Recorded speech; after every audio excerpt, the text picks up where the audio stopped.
So, welcome to this lecture number 7 of solar photovoltaics principles, technologies and materials. So, let us just recap the past few lectures. In the past few lectures, we talked about solar radiation. Basically, what are the components of solar radiation?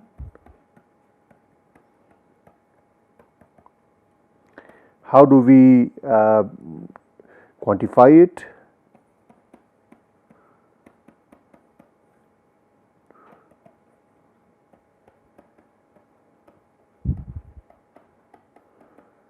And then we looked at for quantification we require geometrical relation. We require first of all the energy that reaches the outside layer of the earth. So, we can say solar, we define solar constant, basically leading to extraterrestrial radiation falling on the surface of earth. And then we defined air mass, which means whatever energy is coming on the outside, when it reaches earth surface, how much absorption does it go, and based on the absorption which is coming at, because sun ray does not always come at zenith, it's because the movement of sun, the radiation undergoes different lengths of absorption in the atmosphere. As a result, you need to define air mass.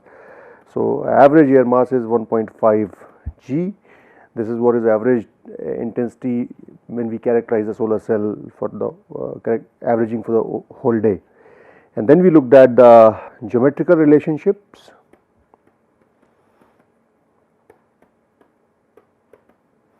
So, because solar panels are not horizontal on the surface, they are always at certain angle and hence they make certain angle to the sun beam, and in order to calculate those angles you need to know geometrical relations. So, we looked at things like zenith angle, solar altitude angle, solar azimuthal angle and so on and so forth.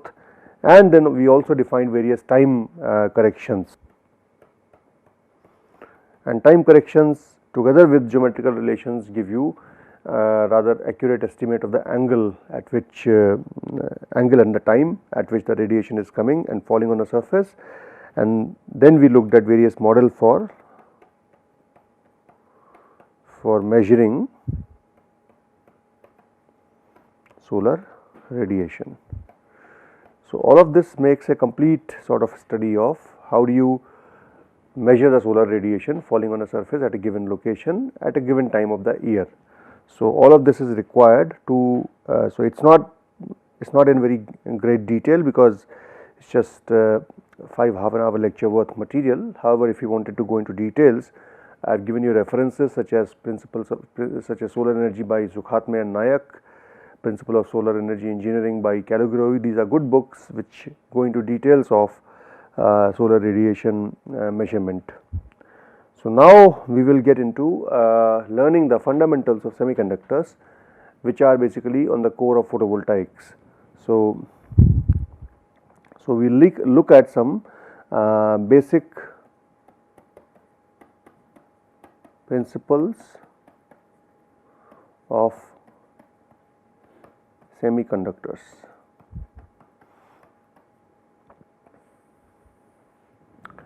Now, the semiconductor, as the name itself suggests, is semiconductor. It is not a completely conducting material. Based on the electrical properties of materials are defined in 3 categories. So, the first type of materials is called as conductors, or you can say metals, which show high electronic conductivity, electrical conductivity. And then we have semiconductor, and then we have insulator. Okay. And the property which defines these distinction is basically, you can say, defined on the basis of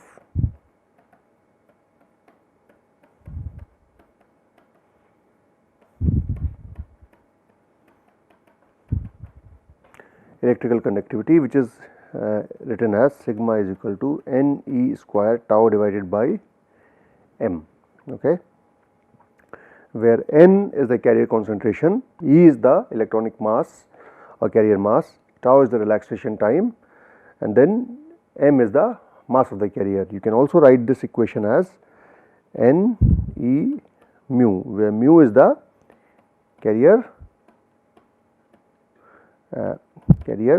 sorry, just spell it right,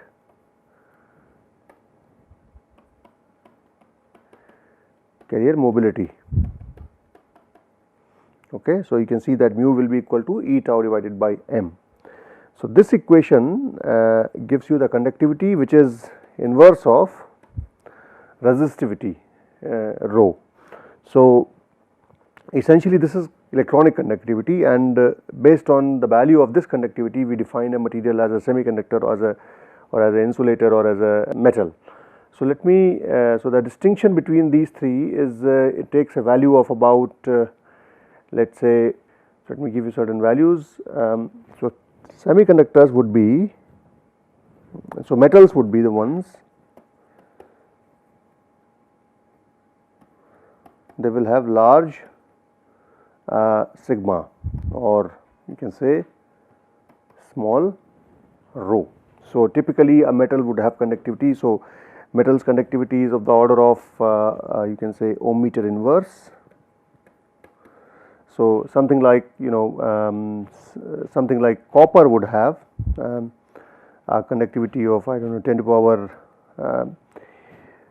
6 to 10 to the power 8 ohm meter inverse, something like that, okay, within the range 10 to the power minus 8, 10 to the power 8 inverse. So you can say resistivity would be 10 to the power minus 8 inverse ohm meter. Semiconductor on the other hand,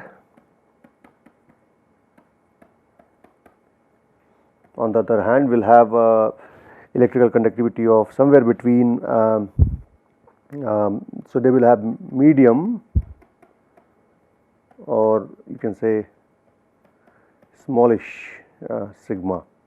So this would vary between anywhere from 10 to the power minus 1 to 10 to the power plus 2 or 3 ohm meter inverse.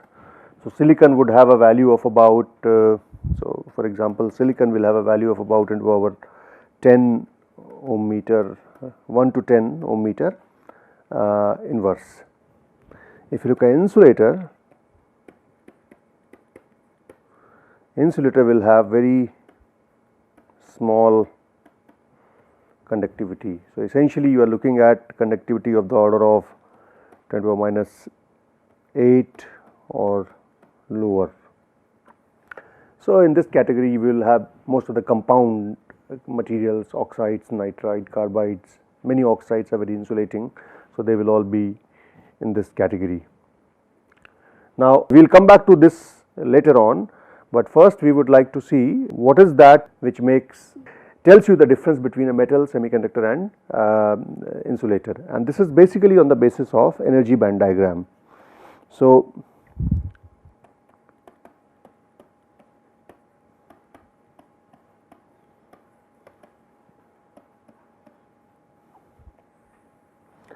the energy band diagrams, because I mean we know from the fundamentals of quantum mechanics that energy is quantized, and energy of a electron is can be written as, so energy of an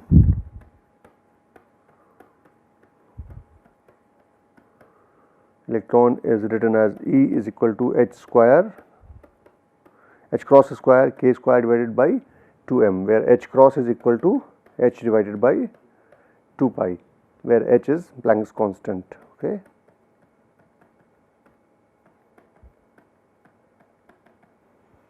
And k here is called as wave vector. So k is essentially, if you write k is nothing but 2 pi divided by lambda. So it is inversely proportional to the wavelength. So lambda's units is, if lambda's units are in length, then k's unit are in reciprocal of length, which means if lambda represents what we call as real space, k represents what we call as reciprocal space, okay, and m is nothing but mass of electron here. Now in terms of lattice also we define what we call as lattice vector, which could be x a b c, okay. but lattice also has a reciprocal lattice vector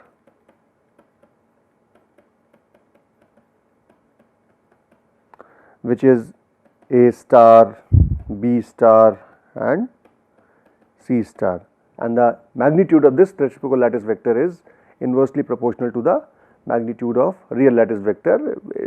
So, basically what you do is that you take a lattice point, and corresponding to that lattice point you have a reciprocal lattice points, and the reciprocal lattice and the distance from the origin to that reciprocal lattice point is nothing but inversely proportional to the real lattice vector. Okay. So, basically we say that for a given HKL, if you have D star HKL, which is the reciprocal lattice vector length, that is equal to, so this is reciprocal and this is real. Okay. This is the difference that you have. Now, what happens is that when you plot this E versus K for a single electron, it is like this. So, we have this is E and this is what is K. Okay. So, it goes from, so K can, it is a wave vector, it can go to minus K also, it can take both the values plus and minus K, it makes a parabolic shape. Okay. Now, there are various approximations of electron being confined, electron being present in a material. So, electron can be loosely bound, electron can be very strongly bound. So, that defines the value of potential that is present in the lattice. So, we know that if you have a lattice like this, okay. So, if you just take a one dimensional model of lattice, then you can see that if you plot the periodic potential, the potential in the lattice is basically the surface potential would be something like this. How do I plot it? If I take this as the,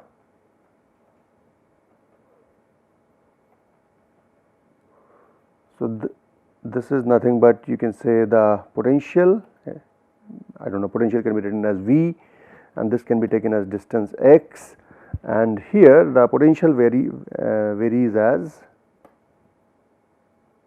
something like this.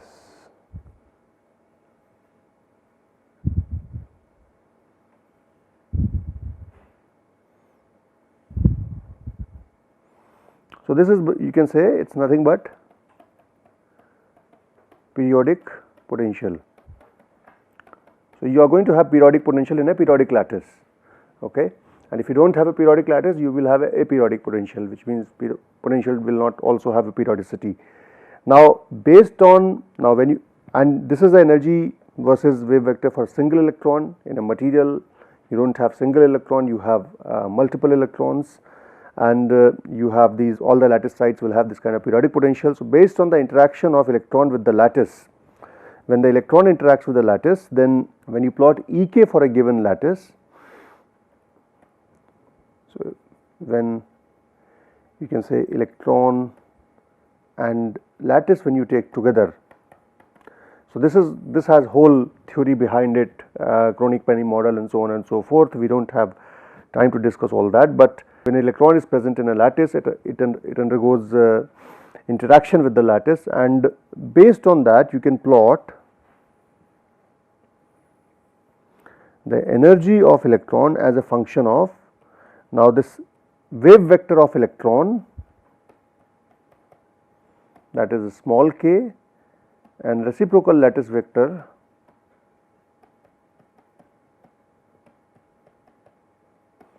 capital K, they are related to each other, okay, because both of them are in reciprocal space, you can relate them to each other. So, essentially what you do is that you plot the energy of electron in the reciprocal space. When you plot the reciprocal, when you plot this energy of electron in reciprocal space, you will have and these vary from one plane of reciprocal lattice or one boundary of reciprocal lattice from another boundary of reciprocal lattice and so on and so forth. So, they represent variety of these kind of lines, okay. So, you can have structures, you can have this kind of curves going all over the place and so on and so forth.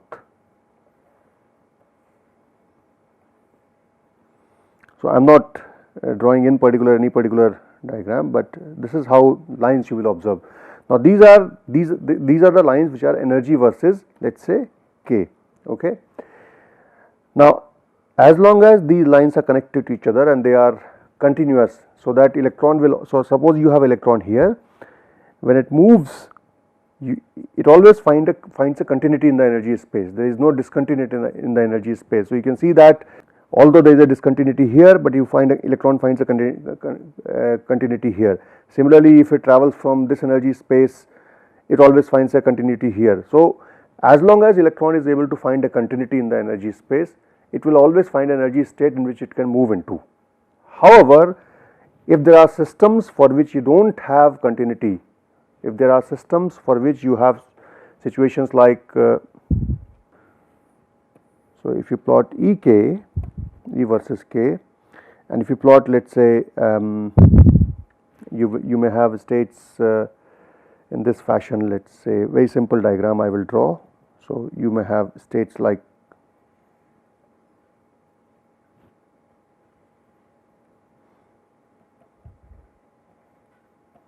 okay, if you have states like these, then so this is, let us say, K1, this is, let us say, K2. So if you look at, without getting into this, if you look at this state, what you have here is you have a discontinuity at these K values, and if this discontinuity is if this cannot be overcome by electron energy in a given system, then this is called sort of an energy gap. So the systems where you have these discontinuities in the energy states in the K space, which are large enough so that they cannot be crossed over by electrons, they are generally semiconducting or insulating in nature. They will have forwarding energy gap, whereas the systems in which energy states are continuous, they are generally called as metal. If you look at the band structure, so band structure is far more complicated than what I have drawn here, but if you look at the band structure of a metal, let us say, so let us say this is for a given metal E. So if I plot, so this is the first boundary of K space, this is the first line. Let me just remove these. This is the first boundary. Okay. Now at this boundary, so let us say I have few of these regions. Okay. So I can keep plotting. So in this case, it goes from something like that, then let us say you have this energy state, then you have this energy state continues like this energy state continues like that, continues like this.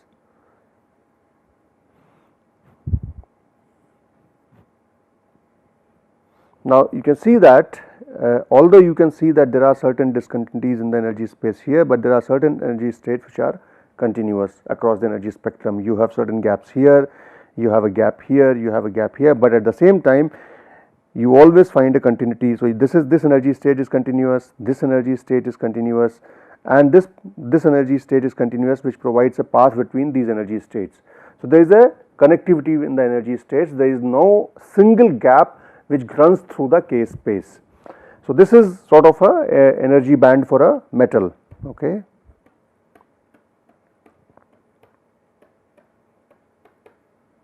So this is K without a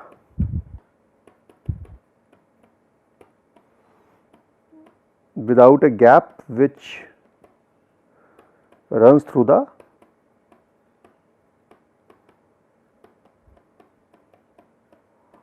K space. On the other hand, if you look at semiconductor, what will happen in a semiconductor is something like this, and the same will be true for energy for the insulator also. So for a semiconductor, you will have this E as a function of K, and this E could be something like this. Okay.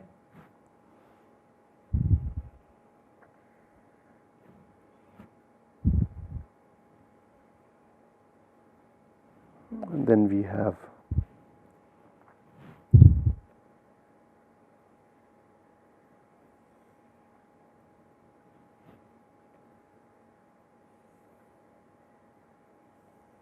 and so on and so forth.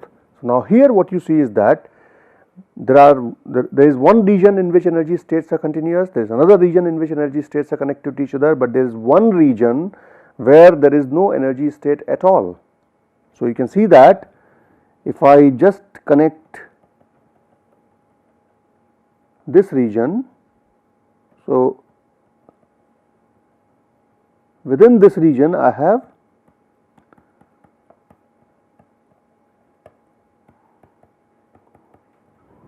no energy state. If you compare this with previous figure, in the previous figure you had no state. So, if you, for example, if you say this is the gap, but somewhere you had energy state, this is the energy state that is present. So, there is not a continuous region in the K space when you do not have energy state. You always have some energy state present at certain in the K space, but there is a diagram now here where you do not have any energy state present anywhere. Now, this is what is, so this is EK diagram, energy versus wave vector diagram, and we see that there is a gap, and this gap is called as forbidden energy gap or the band gap. So, the lines which the energy lines, energy states which lie below this energy gap, they are called as, we depict them as valence band, and the lines which lie above this, they are called as, the energy states which lie above this, they are called as conduction band. And depending upon the magnitude of this gap, a material is semiconducting or insulating. So, if this energy gap is up to roughly 2.5 eV, so if Eg is then 2.5 eV, then we call it semiconductor, and if Eg is greater than 2.5 eV, we call it insulator, and metals do not have a band gap. Okay. So, metals do not have a band gap. So, based on this configuration of EK diagram, we define, so this is the distinction between a metal and a semiconductor. In a metal, the energy states are continuous all across the spectra. So, you can have variety of energy states all across the spectra, they crisscross in such a manner so that you do not have a continuous gap across the K space, whereas in case of semiconductors you have a gap in the K space, a well defined gap in the K space between the maxima and minima. Okay. Now, depending upon the position of this maxima and minima, so now depending upon the position of this maxima and minima, I am not going to draw all the states. So, let us say we have a, this is the valence band, conduction band, energy band, this is the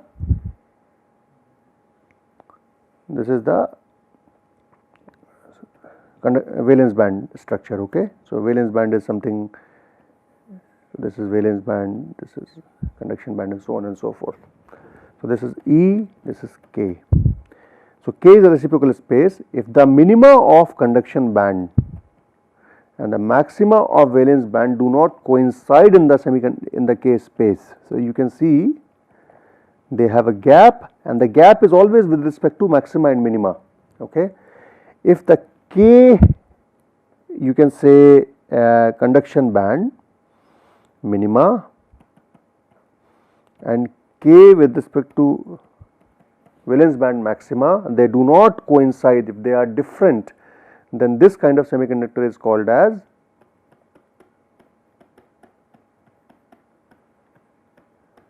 indirect band gap semiconductor. However, if you have a situation in which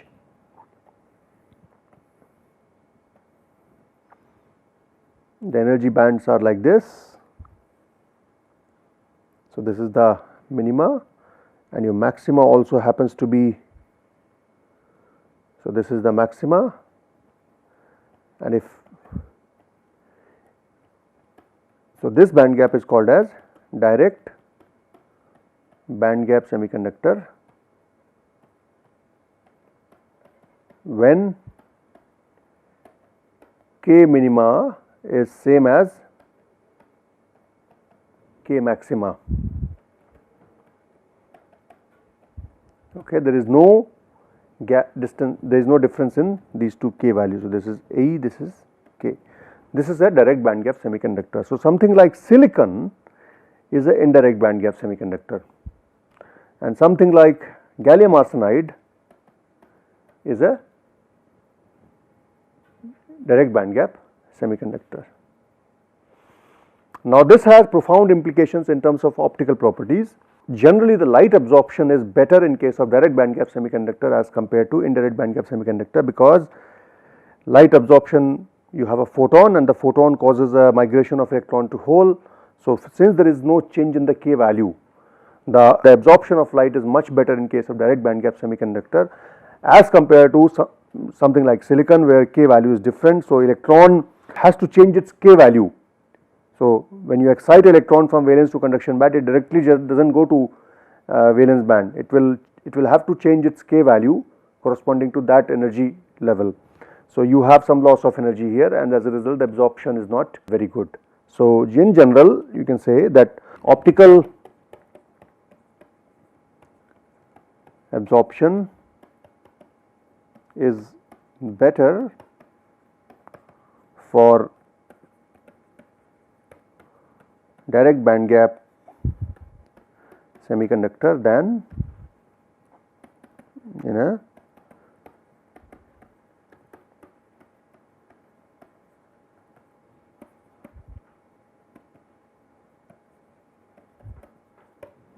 okay. Now, there are a lot of details in this which I have not touched upon. So, unfortunately those are not, I mean it is not possible to go through them in this short lecture, series of short lectures. There are something you would need to know along the way, is something concepts of density of states, concept of Fermi energy and so on and so forth. So, essentially let me just talk about the Fermi energy a little bit. So, we can say what is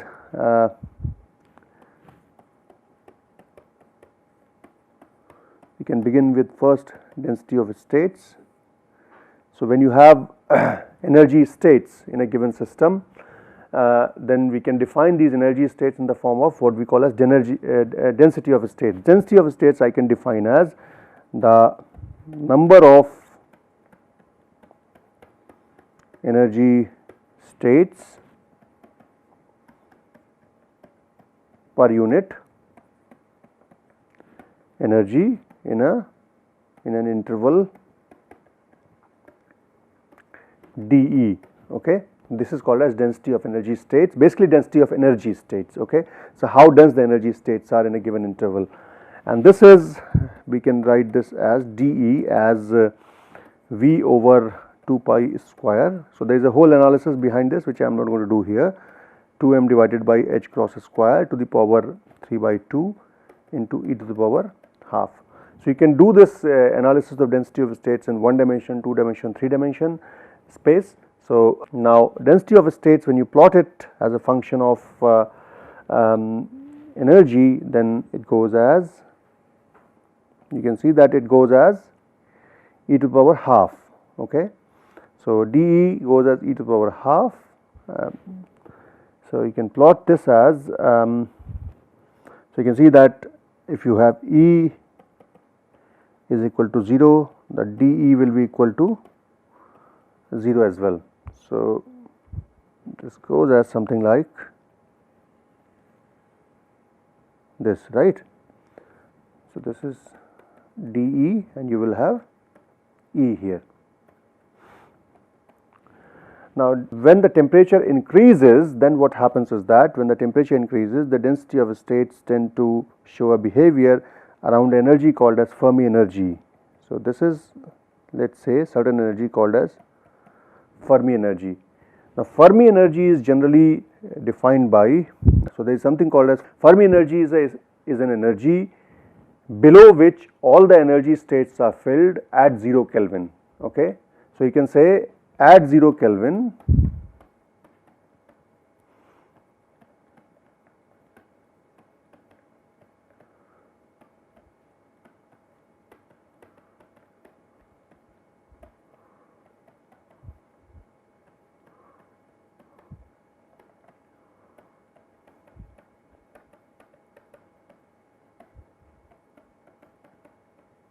Okay. So, basically Fermi energy is defined by this Fermi-Dirac statistics, which is probability of energy occupation. So, Fe is equal to 1 plus exponential of E minus Ef divided by kBT. So, when you plot this Fermi-Dirac statistics, when you plot Fe as a function of E, at 0 Kelvin the plot is something like this. This value is Ef. So, the probability of occupation is equal to 1 below Ef and at 0 above Ef. Now, when you change the temperature, this curve changes its behavior in this fashion. So, it tends to go like this. So, this is at a temperature T1. If you go to temperature T2,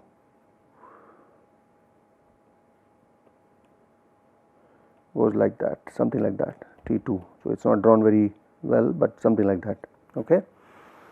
So, basically what happens is that as you provide some thermal energy to the system, the electrons below Ef, they get enough energy. So, this is the band in which they get thermal energy, this is the band in which they move around. So, when you excite it, so of course, if you want to excite from energy levels which are far below E, you will have to provide a lot more thermal energy. For conduction, electron needs to be able to move into energy states above it, right, which means it must have some empty energy states around it. So, that is what the problem in the semiconductor. For conduction to occur, if you look at this EK diagram, electron has energy states available to move around, right. However, if you look at this situation where electron can move here, but if all these energy states are filled, where does it go? It has to go to energy states which are above. But if it does not have enough energy to jump to these energy states, which means it cannot move around. So, you need to provide that amount of energy.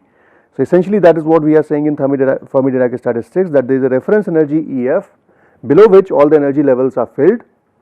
So, this energy valence band may be up to this part only, it may not coincide.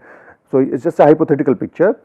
So, when you provide some thermal energy, the energy levels, the electrons which are residing just in the vicinity of Ef, they get enough energy so that they can go to energy levels which are available above Ef.